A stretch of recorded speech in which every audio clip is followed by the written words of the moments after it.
Hi there, grade 7s. Welcome back to another English lesson with myself, Mrs. Nivison, brought to you by WorksheetCloud. Today we are going to look at grammar in English sentences and specifically focus on identifying the various parts of speech or word classes that there are. I hope you're ready. Let's get cracking. So you're in grade 7 and by now you know that when you're writing, each word we use in an English sentence has a different function. So if you look at the sentence that I've put on the screen for you, a very simple sentence, but every single word is different and has a different purpose for being in that sentence. So the example I've got is, yesterday, a lovely lady was helping the poorly swans by the river. Okay. So you'll notice I've color-coded this because each color relates to a different word class. So yesterday, the word yesterday is an adverb. Now we've done a lesson on adverbs, and if you didn't get to see that lesson, do go and have a little look for adverbs because we look at the various classifications of adverbs that you can get. So adverbs are words that describe when, where, or how an action is being carried out. So here's 3 examples. Regularly, so that obviously tells me how frequently, that's an adverb of frequency. Dangerously, there's an adverb of manner, it's telling me how something is occurring. And often, so that's another one of frequency. Okay, so if you have time, go and have a little look at that lesson. But adverbs. So yesterday is an adverb. It's actually an adverb of time. It's telling me when something occurred. Right, what about a? You'll see here I've got a, the, and the all in the same color. So that should give you a hint as to they are all the same word class or part of speech. Some teachers say parts of speech, some teachers say word classes. So I might jump between the two for this lesson. Okay, so those are determiners. Well, a determiner is a word that introduces a noun. So in this case, an. Here I have an orange, or I could use the word a. Remember, we use an when the word that follows the determiner, the noun that follows the determiner, begins with a vowel. Those letters are A, E, I, O, U. So an orange, an apple, a lady. Yes, I hope you should know that by now. Okay, and then we have a number here. Then this is the example 60. Okay, so 60 is a number, but when I use it to introduce a noun, so say for example, I want 60 oranges, I'm using it as a determiner. And my, yes, many of you will know that my is a pronoun. But again, when I use it to introduce a noun, my box, it is being used as a determiner. Okay, so if we go back to my original sentence, here, a lovely lady, it is a determiner because it's introducing the lovely lady. The poorly swans is being used to introduce the poorly swans. And the river is being used to introduce the river. So all of those are determiners. Okay, how about the next word in my sentence, lovely? Can you spot any other words in that sentence that are in that same shade of pink? Yes, poorly. Okay, so I have a lovely lady and poorly swans. So hopefully that should give you a hint as to what those words are. They are adjectives. Remember, an adjective is a word that describes a noun. Soft, the soft pillow, the lovely child, the brave knight. Okay, so each of these give me extra detail about the noun. So if I go back to the sentence, this word is describing the lady, and here the swans are poorly. Okay, so now that we know a determiner introduces a noun and an adjective describes a noun, then you should all be able to identify clearly that lady and swans and river are all nouns. Okay, so nouns, remember, are naming words. They are things, people, places, or feelings. Okay, and there's lots of classes of nouns. Remember, I'm sure you've learnt about abstract nouns. So here's an example of an abstract noun, happiness. It's a feeling. I can't hold it. It's not tangible in my hand. It's abstract. Okay, Manchester, that's a proper noun. It's the name of a city. Apple is a common noun. It's a name for a thing. And there's also others, aren't there? There's collective nouns, remember. So I'm not going to go into all the details about nouns, but as long as we know that nouns are naming words for people, places, things, and feelings. So lady, swans, and river, all nouns. Okay, so let's recap. We have an adverb, determiner, adjective, noun. Right. What about this word in blue? Was. What is that? Can you have a think? Well, was is. It's a form of the verb to be. So the verb to be is what we call an irregular verb, and it comes in many forms. So they often link nouns and a description together. So for example, I am happy. Am is a form of the verb to be. The cats are ginger. Are is a form of the verb to be. And here I've got some more examples for you. The flowers were yellow. That's obviously the past tense of the form of the verb to be. The cat was fluffy. Again, past tense, singular. Past tense, plural. The sky is blue, a form of the verb to be. Okay, so here, was, past tense. It is singular because it's the lady, so therefore it's a form of the verb to be. Okay, that can be a little bit confusing, but you'll get to know them quite quickly. There's only a few. How about helping? What is helping? That is a verb, okay? Remember, a verb is a word used to describe an action, occurrence, or state. They're often very simply called doing words. So, ran, run, running. You can have them in all different tenses, past, present, future. Screams, screamed, screaming. And mixed, or mixing, or mixes. Okay, so verbs. All right, are there any others? So we have adverb, determiner, adjective, noun. Verb to be, a verb, determiner, adjective, noun.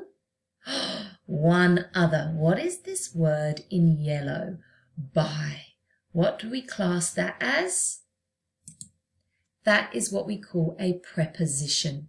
A preposition is a linking word. It's used in sentences to show us where things are in either time or space. So, besides, so here they sat beside the river. Okay, it's telling me where they are. Upon, once upon a time. Or towards, ran towards the ran towards her friend. I'm just guessing there. But it's telling me where things are. Oh, sorry, I don't know if you can hear my dog barking. I don't know what he's barking at. Can you think of any other prepositions?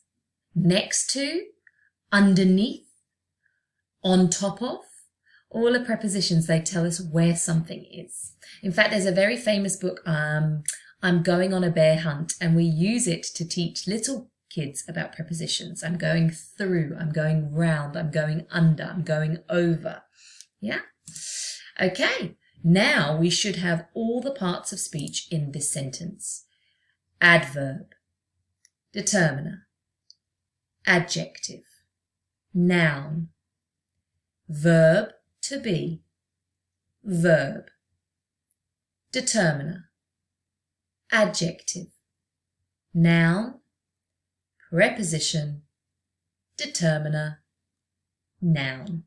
Well done. That's quite tricky, but it's very important in helping you construct grammatically correct sentences if you know your parts of speech. Shall we give it a go and have a little quiz now? Right. I'm going to show you lots of different words, and you're going to identify which word class that word belongs to. So, here, banana. Is it a noun, a verb, an adjective, a to-be verb, an adverb, a determiner, or a preposition? It is Of course, it's a noun. It's a thing. It's a common noun. How about the word am? I am. I've actually shown it to you already in this lesson. It is one of the verbs to be. Another one we've already had in this lesson. It was in that one sentence. The is a determiner. Collapses. Think about it. A building collapses. It is a verb. It's a doing word. It's happening, action. Joyously. Now, if you don't know, try and use it in a sentence. So, the girl danced joyously around the room. It is an adverb. It's telling me how the action is happening. In this case, it's an adverb of manner. Were. Again, we've had it already. It is one of those irregular verbs. Bright. On a bright summer's day. It is an adjective. It's describing a noun. I've used this one as well. Upon. A preposition. Once upon a time. Or I hopped upon the table. Was. Past tense. Irregular verb to be. Oh, here we go. Table Mountain. Of course, that's a noun. It is a proper noun. It has capital letters. It's an important place. Under. She went under the table. Preposition.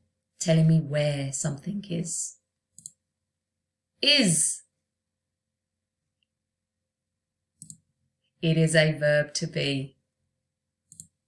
Soon. This will happen soon. It's an adverb of time. Admire. If you admire something or someone, it is a verb because you are doing it. Okay, well done. So now we've looked at those parts of speech. There's one part of speech, one word class that I'd like to explore in a bit more detail with you today. And those are pronouns. So we all know what a noun is. A noun is a person, place, or thing. Well, a pronoun is used to replace the noun in sentences. And there are different types of pronouns. There are actually 4 that we're going to explore today. There are personal pronouns, possessive pronouns, reflexive pronouns, and relative pronouns. So those 4 are the ones that we are going to explore in a bit more detail. Now, personal pronouns are probably the one that you automatically recognize easily because those are pronouns that represent people, places, and things, such as, and here's my examples, she gave him a piano lesson, or I had lots of fun with you today. So I don't name the person all the time. I can replace it with I and you, she and him. Those are personal pronouns. So what about possessive pronouns? Well, possessive pronouns show ownership. They show possession of a noun phrase. So the guitar is hers, or the parking space is ours, screamed Gina. Okay, so hers and ours are possessive pronouns. So what about reflexive and relative pronouns? Well, reflexive pronouns refer back to a subject that's been previously used in a sentence. So I like making dinner for myself. So I'm using it to reflect back on I. Okay? The children are teaching themselves Spanish. Themselves is a reflexive pronoun and it's reflecting back on the children. So those are reflexive. And relative? Well, a relative pronoun, remember, starts a relative clause. And those are parts of a sentence that give us extra information about the previously mentioned noun. And if you do not remember all about relative clauses, there is a lesson for you on WorksheetCloud on relative clauses. So here's one. Joe who was dressed as a cowboy, was excited to go to the fancy dress party. Here's my relative clause, who was dressed as a cowboy, and there is my relative pronoun. It's introducing the relative clause. Or here's another example. The winning athlete held the trophy high, which made the crowd scream. Okay? Here is the word which. It's introducing my relative clause. Oh, I think I've spelled crowded instead of crowd. I do apologise. Look, even teachers make mistakes. But you can see what I'm talking about. Those two, who and which, are relative pronouns. They're going to introduce a part of the sentence that gives me extra information about the sentence. So now you know the different pronouns. Let's see how many you can think of. So how many personal and possessive pronouns can you think of? Remember, personal ones are ones that refer to the noun in the subject, and possessive ones are ones that show possession or ownership of something in a sentence. Okay, so let's see. Here are the ones I thought of. You, I, he, she, it, they, we, them, us, mine, yours, his, hers, its, ours, theirs. You can probably already start to identify which are which. But what about reflexive and relative ones? Yourself, myself, himself, herself, itself, ourselves, themselves, yourselves. That, whom, who, whose, which.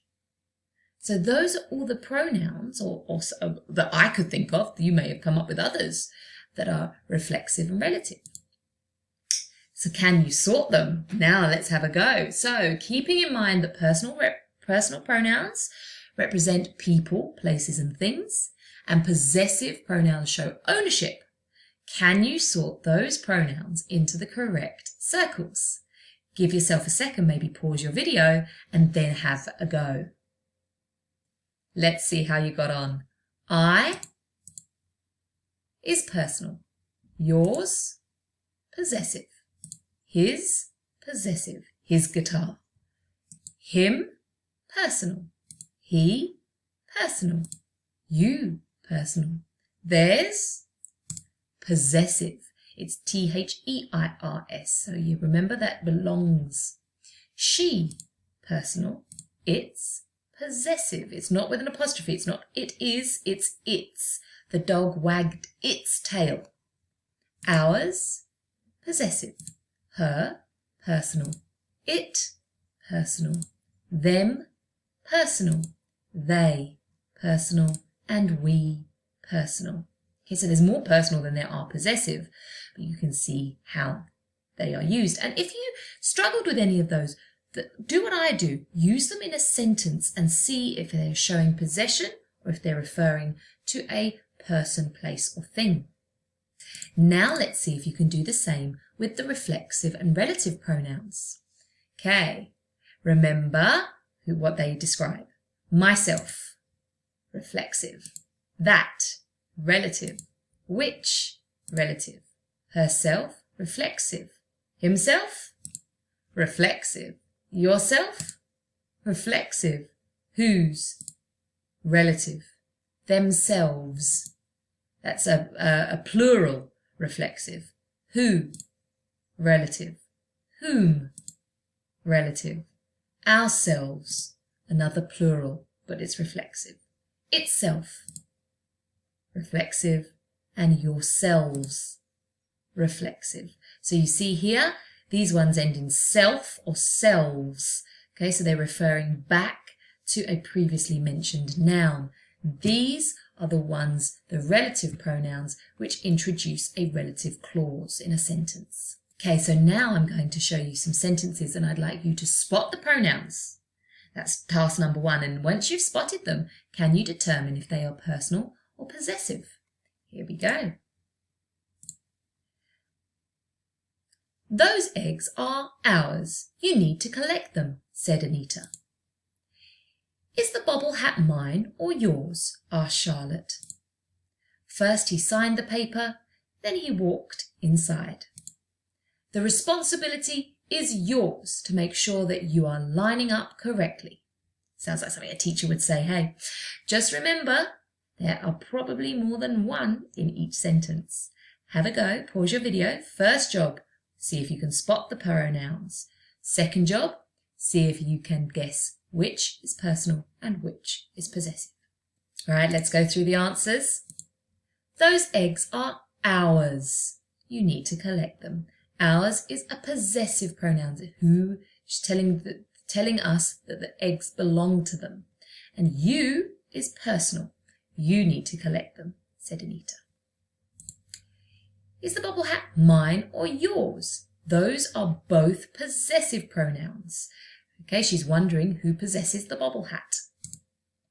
He and he, both personal. It's referring to his signature, and then he walked inside.